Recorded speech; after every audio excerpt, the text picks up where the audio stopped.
In its country reports on human rights practices for 2018, the U.S. State Department says violations and abuses in countries that already have dismal records continue unabated.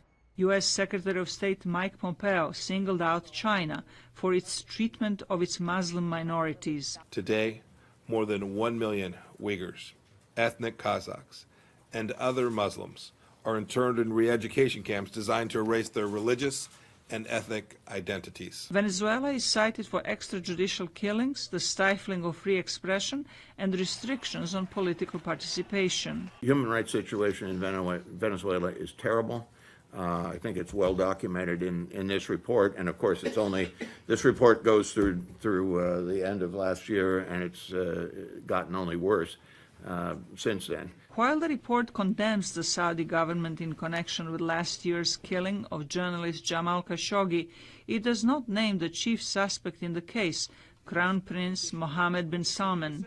The State Department's Michael Kozak said the United States is pressing Saudi Arabia to find those responsible for the murder. But it's not a complete, by any means, investigation at this point. So we're sort of in the middle of that movie, and hopefully, as it plays out, we'll get a clearer set of facts as to who was and who was not responsible, and act accordingly. Pompeo said the United States documents human rights abuses perpetrated by friends with equal force as all the others. Our aim is always to identify human rights challenges and use American influence and power to move every nation towards better, more consistent human rights practices. The high-profile case of Iranian human rights lawyer Nasrin Sotoudeh is also featured in the report.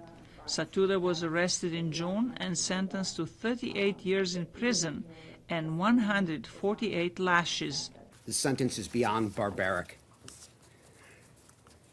Her alleged crime was advocating for Iranian women's rights and for defending other Iranian women who were arrested by the regime for peacefully protesting the mandatory hijab law. Critics say the administration's human rights reports do not pay enough attention to abuses that disproportionately impact women and girls.